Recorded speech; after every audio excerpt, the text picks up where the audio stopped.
अस्सलाम वालेकुम नाज़रीन, आप देख रहे हैं नसीम ज़राइट पाकिस्तान। हमारे साथ सईद मेहदी साहब तशरीफ़ रखते हैं। उनकी किताब आई विटनेस, जिसका हम पहले भी जिक्र कर चुके हैं, उन्होंने तारीख़ जो बड़ी करीब से देखी। ये he was a bureaucrat for 35 years और सिविल सर्वेंट रहे। नवाज साहब के एडिशनल सेक्रेटरी भी रहे उनके पीएम सेक्रेटेरिएट में, फिर ये प्रिंसिपल सेक्रेटरी भी बने और जिलानी के साथ भी काम किया, कमिश्नर भी रहे पिंडी के, लाहौर के। तो basically quite an Insiders view on how Pakistan politics evolved power के कॉन्टेक्स्ट में। आज हम इनसे बात करेंगे कि नवाज शरीफ साहब जब प्राइम मिनिस्टर बने पहली मरतबा, तो क्या मामलात थे, क्या हालात थे। बहुत शुक्रिया, welcome to the show. Thank you Saeed Mehdi साहब। तो बात करते हैं, आज आपने बेनज़ीर भुट्टो साहिबा का जिक्र किया, कल उनके बारे में बात की, तशनगी तो रह गई, उस पर फिर बात और करेंगे इंशाल्लाह। अगर आप हमें ये बताएं कि नवाज शरीफ साहब जब हुकूमत में आए, एक तो कैसे आए और थोड़ा बताइए।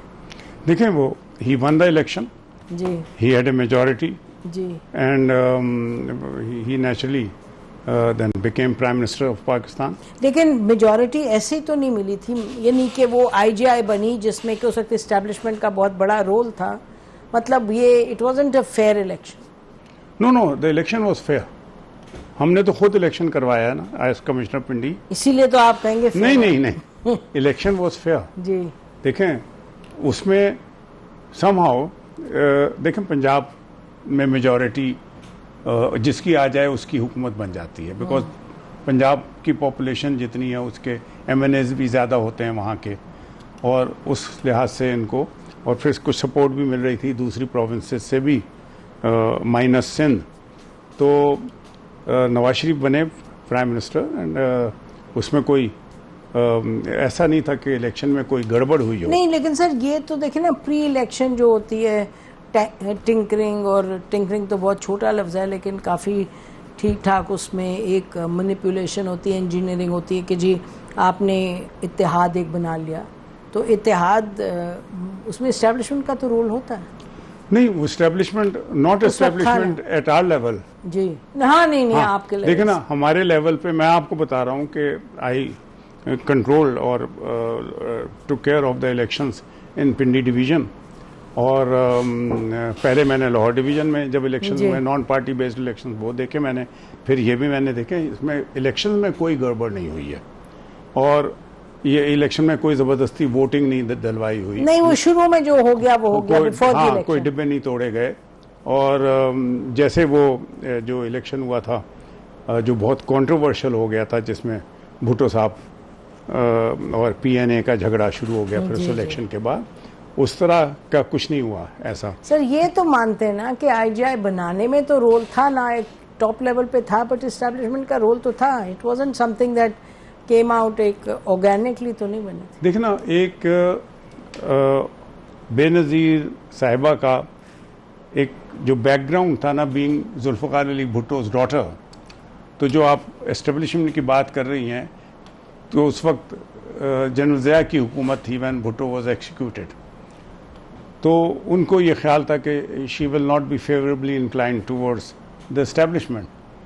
उस लिहाज से हो सकता है कि they may be supportive of Nawaz Sharif, और नवाज शरीफ हैड बीन हो नहीं सकता sir, he had very good relations with general Zia. तो फिर बताइए, तो शी केम इनटू पावर।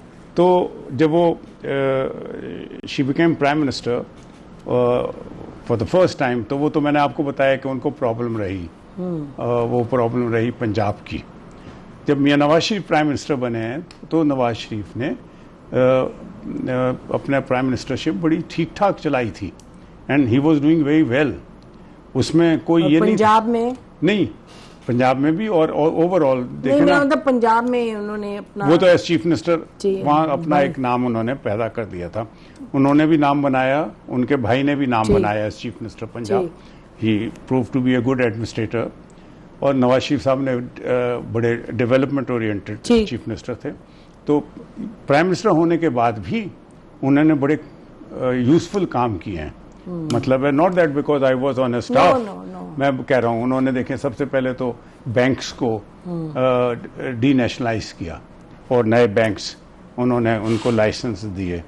उसके बाद उन्होंने एयरपोर्ट्स पूरा नए बनाना शुरू कर telecommunication का दिए। किया। फिर उन्होंने मोटरवे शुरू किया and he was doing very well. अगर वो गुलाम इसाक खान साहब से उनके डिफरेंसेस ना हो जाते और गुलाम इसाक खान उनकी हुकूमत जो है वो फारिग ना कर देते, तो वो हुआ ये कि गुलाम इसाक खान साहब ने जब एड्रेस किया ना पार्लियामेंट को, वो जो प्रेसिडेंट्स एड्रेस होता है, उसके बाद नवाज शरीफ साहब उनको सी ऑफ करके जब खड़े थे तो प्रेस वालों ने नवाज शरीफ साहब को घेर लिया और उन्होंने कहा जी बड़ी प्रेसिडेंट साहब ने तारीफ करी है आपकी हुकूमत की और आपकी, तो पहला साल जी पहला, तो are you going to give him a second term Ghulam Ishaq Khan को एज प्रेसिडेंट?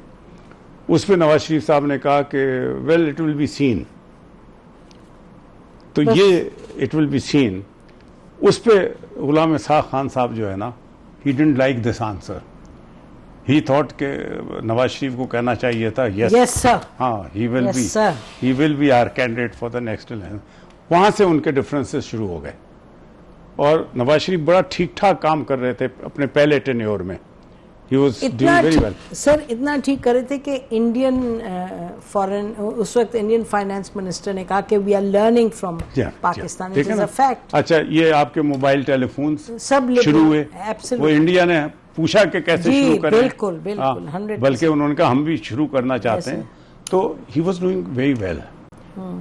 गुलाम इसाक खान से उनका पर्सनल हो गया इस बात के ऊपर, जब उन्होंने कहा इट विल बी सीन, वो समझ रहे थे कहेंगे yes for sure he'll be our candidate and he'll be there for the second term.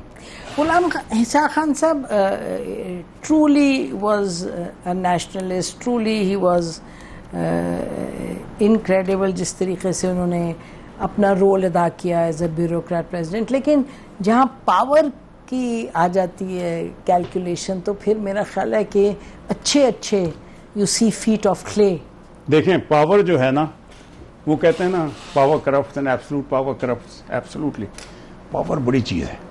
मैं तो I have remained in the corridors of power and I have seen कि power misuse कैसे होती है और मिसयूज कैसे होती है। तो गुलाम इसाक खान बिल्कुल मेरा ख्याल है उस पॉइंट पे जाके उन्होंने अपनी वीकेस्ट जो हैंड था वो खेला ना। देखे ना कि गुलाम इसाक खान को क्या जरूरत थी to create problems for the prime minister, और उन्होंने माशाल्लाह इतनी इनिंग्स सर्व की थी, should have just gone home. तो वो ये हुआ, फिर उसके बाद उनका तो प्रॉब्लम्स कैसे क्रिएट किए आप? तो you were in the bureaucracy, what did he do? किस तरह मुश्किल? नहीं, वो उन्होंने देखिए जी, उस वक्त प्रेसिडेंट के पास सबसे बड़ी पावर जो थी वो to dissolve assemblies and dismiss the government.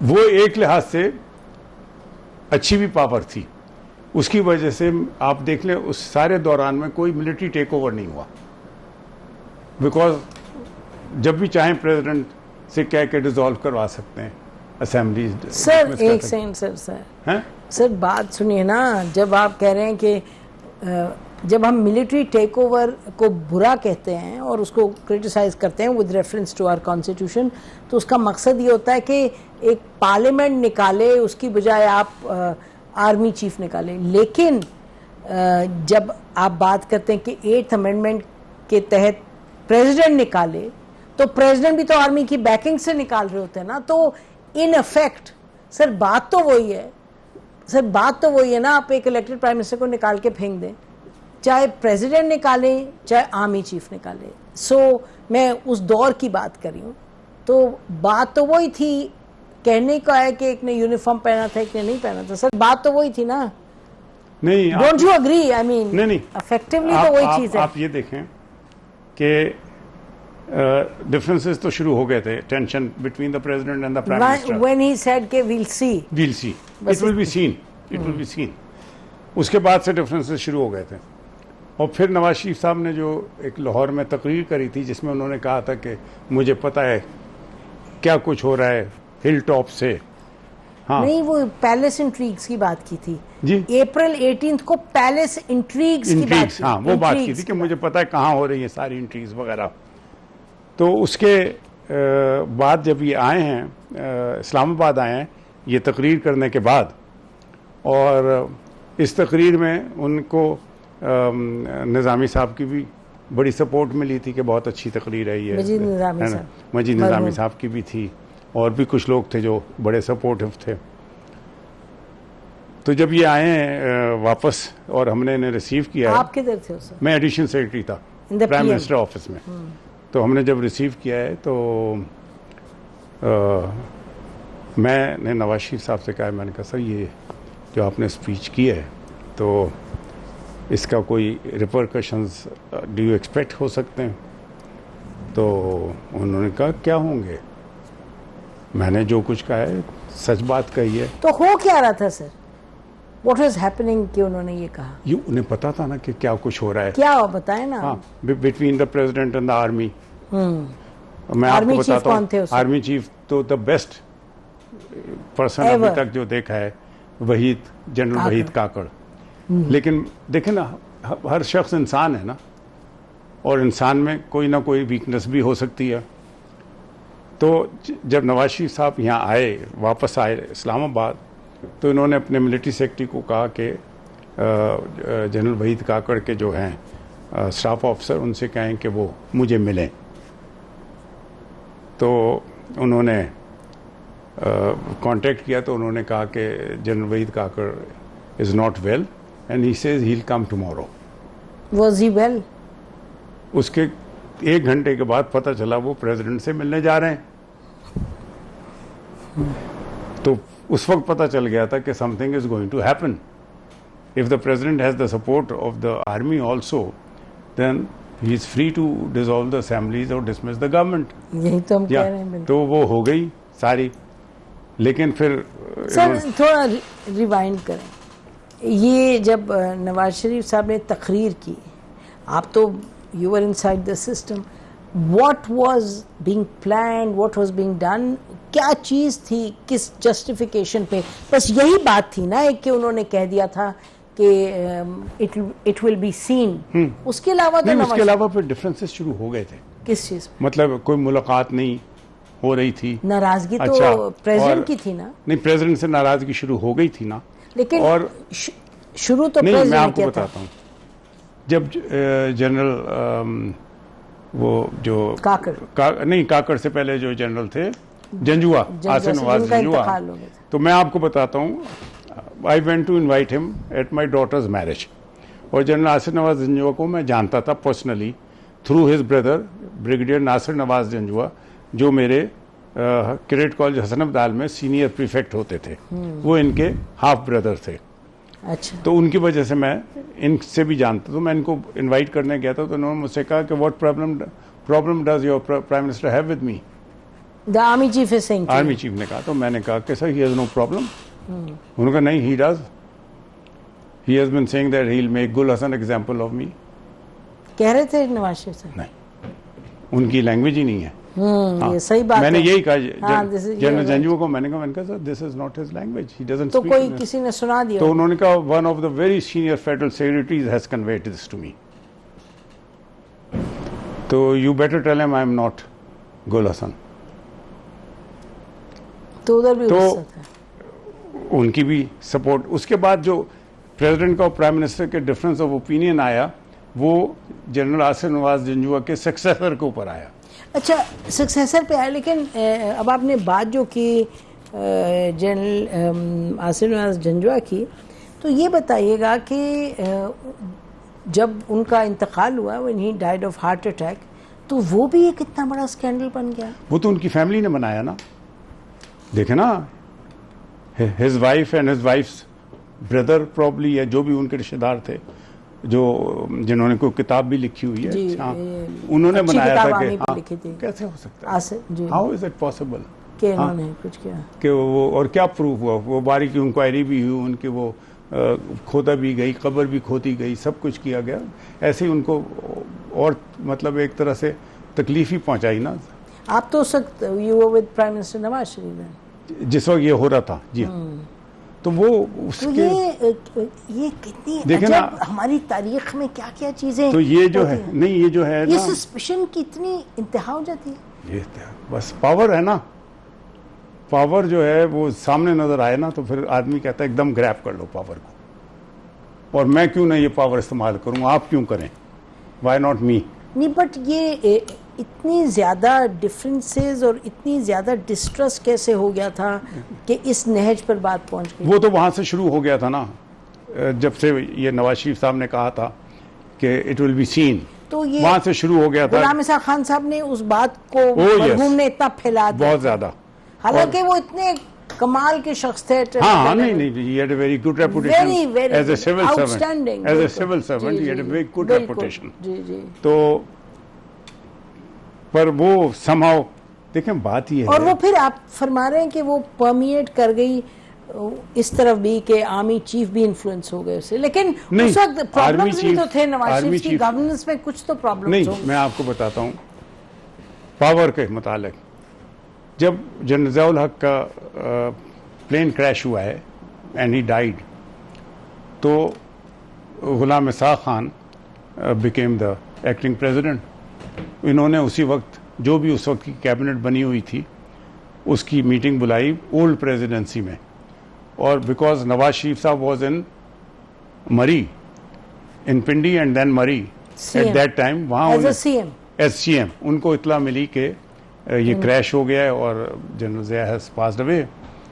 तो वहाँ से फिर यहाँ से हेलीकॉप्टर गया तो उनको लेने के लिए, वैसे तो बाई रोड आ रहे थे, तो वहाँ से जब आए हैं तो एयर बेस पे ये DIG, DC, SSP सब वहाँ खड़े थे।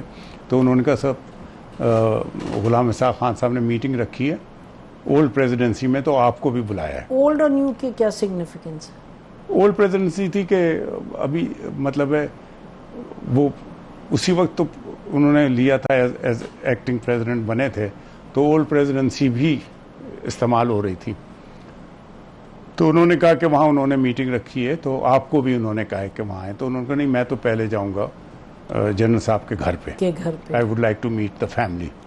दे वर वेरी क्लोज। तो वो जब गए वहाँ और वो अंदर उनके जो लोग थे उन्होंने कहा जी अंदर ड्राइंग रूम में गए, तो वहाँ बेगम ज़ियाउल हक जो हैं वो कालीन पे बैठी हुई थी और टीवी देख रही थी, और उन्होंने पीछे टेक लगाई हुई थी सोफे से। तो उन्होंने कहा अच्छा बड़ा अच्छा किया तुसी आ गए, हुणे ही आ गए, तो रात तुसी खाना खाना है साढ़े नाल। उन्हें नहीं पता था। तो इन्होंने नवाज शरीफ साहब ने मेरी तरफ देखा, तो मैंने भी कहा कि हम ना जिक्र करें, why should we break a bad news. तो उन्होंने कहा कि जनरल साहब दा जहाज जिहड़ा है ਉਹਦੇ ਵਿੱਚ कोई प्रॉब्लम हो गई है, तो इत्थों एक होर जहाज गया ਉਹਦੇ ਵਿੱਚ आ रहे ने। तो फिर नवाज शरीफ साहब ने कहा बस मैंने सोचा था शायद आ गए होंगे, तो मैं अभी मिल लूँ, फिर इजाज़त ले लूँ, मैं जाऊँ वापस लाहौर। तो उन्होंने कहा नहीं लाहौर नहीं जाना, तुझे खाना खाना रात में। उन्होंने कहा अच्छा मैं आ जाऊँगा फिर। तो फिर हम वहाँ से निकले, तो इन्होंने बीच में से जब इनको मरी में पता चला था कि ये मीटिंग हो रही है, तो इन्होंने जनरल फजल हक को भी मैसेज दिया था कि आप भी आ जाओ, गवर्नर ये गवर्नर थे NWFP के। तो वहाँ वो भी आ गए। तो इस मीटिंग में जब नवाज शरीफ साहब गए, तो उस वक्त हम जब अंदर जा रहे थे तो गुलाम इसाक खान साहब निकल रहे थे। अच्छा, इधर ही सॉरी आपको रोकना पड़ेगा क्योंकि बड़े दिलचस्प किस्सा है। अभी नाज़रीन हम ब्रेक लेते हैं, ब्रेक के बाद वापस आते हैं। Stay with us. Welcome back नाज़रीन, हमारे साथ इस वक्त सईद मेहदी साहब हैं। गुफ्तगू को जारी रखते हैं। ज़ियाउल हक साहब का जब प्लेन क्रैश किया उसके फ़ौरन बाद की कुछ तफसीलात बता रहे हैं। जी, एक चीज़ मैं आपको और बता दूं कि मैं as commissioner I saw off general Zia when he was going to Bahawalpur, और जनरल ज़िया ने कहा हुआ था कि मुझे सब सी ऑफ करने रिसीव करने ना आया करें, only the base commander if I am going from the base and the commissioner. तो बेस कमांडर थे, उसके बाद मैं खड़ा हुआ था because I happen to be senior. तो इन्होंने जब मुझसे हाथ मिलाया, उन्होंने कहा देखें वो आपके चीफ मिनिस्टर आ रहे हैं, उन्होंने रात को खाना मेरे साथ खाना है, तो उन्हें जाने नहीं देना। वो कह देते हैं कोई प्रॉब्लम हो गई है लाहौर में और वो लाहौर चले जाते हैं, तो you will make sure that he stays back. मैंने कहा श्योर सर। तो कहने लगे if and when I come back, if and when I come back he will have dinner with me, and if I don't come then he may go back to Lahore. तो मैंने कहा कि sir are you intending to spend the night in Bahawalpur? उनका नहीं बाबा, लेकिन देखो अगले minute का नहीं पता होता, तो 10 घंटे बाद का क्या पता क्या हो सकता है। I have mentioned this in my book also. इनके जहन पे बोझ था एक दफ़े नवाज शरीफ साहब और मखदूम सज्जाद कुरैशी साहब आए थे आफ्टर ज़ियाउल हक़्स डेथ। तो पिंडी हमने इन्हें रिसीव किया, तो मुझे भी इन्होंने कार में बिठा लिया और ये कहने लगे हम जा रहे हैं जनरल ज़ियाउल हक़ के घर उनकी फैमिली से मिलने के लिए। तो वहाँ मिल के जब ये जा रहे थे बाहर, तो बेगम ज़ियाउल हक़ वरांडे तक आई इन्हें छोड़ने। तो इन्होंने कहा सामने देख रहे हो तुसी, वो घाह उड़ी हुई है, यानी घास उड़ी हुई थी। कहली जिस दिन से जनरल साहब ने जुनेजो साहब को फारिग किया था, उसके बाद वो पीछे हाथ रखते थे और यहाँ चलते रहते थे, चलते रहते थे, चलते रहते थे, चलते रहते थे, इतने चलते थे कि घास भी उड़ गई है। There was something weighing on his mind. और आपने देखा है कि उन्होंने कोई ट्रैवलिंग भी नहीं की इस दौरान। This is the first time he went there. एक दफ़े नवाज शरीफ साहब ने उन्हें बहुत इंसिस्ट किया था कि लीनियर पार्क एक मॉडल टाउन में बनाए, उसको आपने आके इनॉग्रेट करना है, तो वो भी फिर बाय रोड गए थे। He didn't fly, he went by road. This is the first time he flew after dissolve करने के बाद असेंबली और डिसमिस करने के बाद गवर्नमेंट। तो उनके जहन पे बोझ था। तो मैं बता रहा था पावर का। तो मीटिंग हुई और आपने जनरल फजल हक भी उस मीटिंग में थे, हम पीछे बैठे हुए थे। तो फिर पहुंच गए मीटिंग में बेगम साहबा को। जी, ये उस वक्त निकल रहे थे, गुलाम इसहाक खान साहब जनरल असलम बेग के पास जा रहे थे, फिर वापस आके इन्होंने मीटिंग ली। अच्छा, ठीक है। जब मीटिंग ली तो उसमें कोई डिस्कस हो रहा था, तो जनरल फजल हक, जिनको बहुत मशहूर था कि no one could speak to him in that tone because he was an aggressive personality. तो वो मैं बता रहा हूँ पावर की पोजीशन कि जनरल फजल हक ने कहा कि sir the only solution is that martial law should be imposed. तो गुलाम इसहाक खान ने कहा कि हाउ आर यू हियर। तो उन्होंने कहा कि जी मियां नवाज शरीफ साहब ने मुझे इनवाइट किया। उनका it's not his meeting, it's my meeting. Nawaz Sharif sahab was sitting there, बैठे हुए थे नवाज शरीफ साहब। उनका I had asked Nawaz Sharif to join this meeting, but I never asked you. तो उन्होंने कहा मुझे नवाज शरीफ साहब, उन्होंने कहा it's not his meeting, it's my meeting. देखिए, वो फजल हक थे जिनके सामने ज़ियाउल हक भी तकल्लुफ से बात करते थे, because he was an aggressive personality. तो वो, लेकिन अब पावर आ गई थी। गुलाम इसहाक खान साहब के 2 मिनट हुए होंगे या 5 मिनट हुए होंगे, तो उन्होंने कहा since you have come you may continue sitting here but don't पोक योर नोज अनलेस आस्क्ड। इतनी बातें, बिल्कुल, ये अल्फाज मैंने खुद सुना, हम तो पीछे बैठे थे। यानी कि this is the result of power, exhibition of power. तो व्हाट वाज हिज रिस्पांस? नहीं, क्वाइट, व्हाट कुड ही से। अगर वो ये कह देते कि प्लीज लीव, तो क्या कर सकते थे? तो क्या व्हाट हैपेंड, कोई सिग्निफिकेंट चीज हुई इस मीटिंग? नहीं, उसमें कोई नहीं। बस तो उन्होंने यही कहा कि सिचुएशन को कंट्रोल करना होगा हमें, और कोई ऐसी बात ना हो, और इलेक्शन अपने टाइम पे होंगे।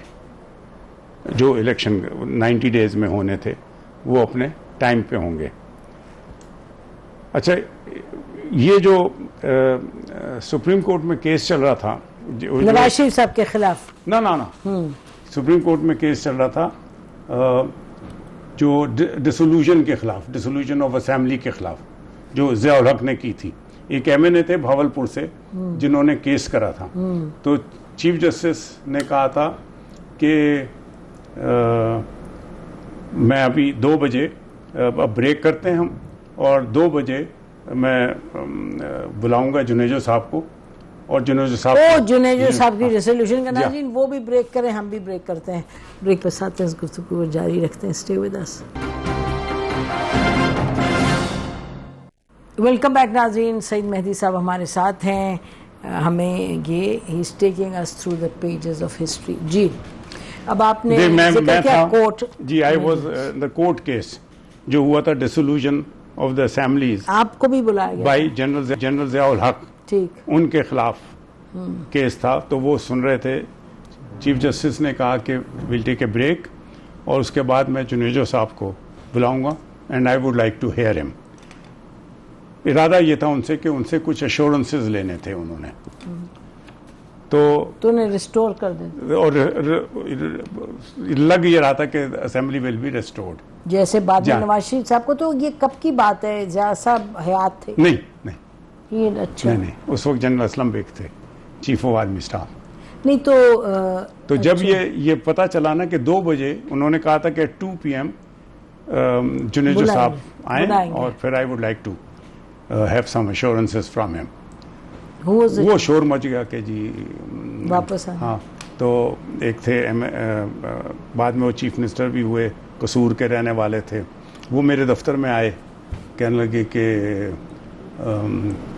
कितने, उस वक्त तो मैं कमिश्नर था पिंडी का, कि मियाँ साहब कितने, मियाँ साहब कितने, वो तो वापस आ रही है, असेंबली वापस आ रही है, जुनेजो साहब भी वापस आ रहे हैं कितने। मैंने कहा तो मियाँ नवाज शरीफ अब चीफ मिनिस्टर थे? चीफ मिनिस्टर थे, तो वो इंटरिम गवर्नमेंट के, तो वो फिर सुना ये है, हाँ सुना नहीं है, law minister was called, law minister थे वसीम सज्जाद साहब, he was called by the chief of army staff, by Beg साहब, and Beg Saab conveyed something to him which he conveyed to the Chief Justice, and then nothing happened. ये confirmed है? तो बिल्कुल, you know that? हाँ, everyone knows this। हाँ, उसके बाद ना जुनेजो साहब को बुलाया गया, ना कोई एश्योरेंसेस लिए गए। हाँ, लेकिन इलेक्शन बुलाया, अनाउंस कर दिया पर नहीं बुलाया। सुना ये कि उन्होंने कहा था I am sitting across the road. बुलाना है तो बुला लें, क्योंकि उस वक्त सुप्रीम कोर्ट होती थी पेशावर रोड पे, हाँ, यहाँ नहीं थी, इस्लामाबाद में नहीं आई थी। जी, पेशावर रोड पे थे, तो नहीं बुलाया। तो कोई शोर वोर मचाने वाला नहीं था कि कहाँ? नहीं, कोई नहीं। फिर इलेक्शन तो होने था, इन्हीं के लोग इन्वॉल्व हो गए इलेक्शन में। हाँ, इलेक्शन की तरफ चले गए। हाँ, ये केयर टेकर गवर्नमेंट, और अगर इनको रिस्टोर भी करते बट टेम्परेरीली होता है, वो तो आई थिंक सिंबॉलिक ज्यादा था। बट द फैक्ट, जैसे आप फरमा रहे हैं कि ऐसे ही चलता है, उन्होंने उसको बुलाया, उसने उसको बुलाया। ये और उस वक्त जो चीफ जस्टिस थे वो बहुत मशहूर शोहरत थी उनकी कि he is a very independent minded. तो ये कौन थे चीफ जस्टिस? जस्टिस जुल्ला। अच्छा, जस्टिस जुल्ला। तो उनको फिर उन्होंने कहा था कि जुनेजो को मैं बुलाऊंगा, 2 बजे आए वो। सज्जाद वसीम सज्जाद साहब को बुलाया गया, आर्मी चीफ ने, जो उस वक्त थे जनरल। तो उसके बाद फिर हमें तो ये पता चला कि जी अब जुनेजो साहब को नहीं सुन रहे और देयर इज नो एक्शन। उन्होंने कहा इलेक्शन अपने टाइम पे होंगे, बस ठीक है, अपने टाइम पे, टू डू, क्या जरूरत डिस्टर्ब करने की। अच्छा, फिर जब इलेक्शंस हुए, उसके बाद जब नतीजा निकला, और नवाज शरीफ साहब की जो ये बड़ी दिलचस्प जो है उनकी और गुलाम इसाक खान साहब की, जो दे केम टू ब्लोज एसेंशियली, वो पैलेस इंट्रीग्स, आपने जिक्र नहीं किया। ऑलमोस्ट। मैं आपको एक चीज पैलेस इंट्रीग्स का, जी, कि जब ये हो रहा था ना, जब फारूक लगारी साहब बने प्रेसिडेंट। अच्छा, लेकिन उससे पहले वो एक बड़ी अनफॉर्चुनेट सैड था कि इन्होंने गुलाम इसाक खान साहब ने अपने कागज भी दायर कर दिए, हाँ, सेकंड टर्म के लिए। That was very, it was sad, हाँ, वेरी सैड। लेकिन ये power, why did he have to do this? मतलब उनको ना नवाज शरीफ की सपोर्ट थी, ना बेनजीर साहिबा की सपोर्ट थी, तो वो किसकी सपोर्ट पे? उनका ख्याल था कि आर्मी चीफ उस वक्त सपोर्ट करते हैं। नहीं, देखें, उस वक्त आर्मी चीफ थे जनरल वहीद काकड़, तो वो, and he would not support. लेकिन आप कह रहे हैं मुझसे जनरल वहीद काकड़ ने ये कहा। अच्छा, तो काकड़ साहब को आप जानते थे? जी, he was chief of staff, ठीक है, टू द कोर कमांडर। ठीक। और कोर कमांडर मुल्तान जो थे वो गवर्नर बलूचिस्तान भी थे। ठीक। तो वो एयरपोर्ट पे आते थे या रेलवे स्टेशन पे आते थे, तो हम उन्हें रिसीव करने जाते थे एज गवर्नर बलूचिस्तान, ये उनको रिसीव करने आते थे एज ए कोर कमांडर। तो आई न्यू। अच्छा, तो इन्होंने मुझे बुलाया था किसी मीटिंग के सिलसिले में, that was relating, I was chairman CD at that time, that was relating to the land which was to be given to the army, जो नेवी को मिली थी, एयरफोर्स को मिली थी, फिर उसके साथ आर्मी को। ओरिजिनल प्लान में तो नहीं थी, तो वो ओरिजिनल प्लान में तो नहीं थी, लेकिन वो थोड़ा सा उसको करना था, रीएडजस्ट करना था। तो उस पर उन्होंने कहा, ये मुझे सुनाया कि I give presidentship to Nawaz Sharif in a plate. तो मैंने कहा सर हाउ? तो फिर उन्होंने कहा कि मैंने प्राइम मिनिस्टर को इस चीज़ पे, बेनज़ीर साहिबा वाज द प्राइम मिनिस्टर, मैंने मना लिया है कि Waseem Sajjad will be a good choice, और if you also agree. Interim में वो थे प्रेसिडेंट, कि उन्हें ही, वो नवाज शरीफ साहब के कैंडिडेट थे मुस्लिम लीग के, तो उन पे अगर एग्री कर जाएं, आप भी एग्री कर जाएं, और आपका कैंडिडेट भी ना हो कोई, और वसीम सज्जाद पे ही मान जाएं, तो वो मान गई थी। पर उन्होंने कहा था कि I would announce and not Nawaz Sharif, और दूसरा उन्होंने कहा था I would meet Waseem Sajjad before that and get some assurances for him. फिर वो कहते हैं नेक्स्ट मॉर्निंग प्राइम मिनिस्टर का मुझे फ़ोन आया और उन्होंने कहा कि द डील इज़ ऑफ। तो मैंने कहा वाई प्राइम मिनिस्टर? तो उन्होंने कहा कि जो कुछ हमारी कल बात हुई थी, word by word it is in Nawai Waqt, and that means it has been conveyed to Majid Nizami by, must be Nawaz Sharif sahab के थ्रू आया होगा।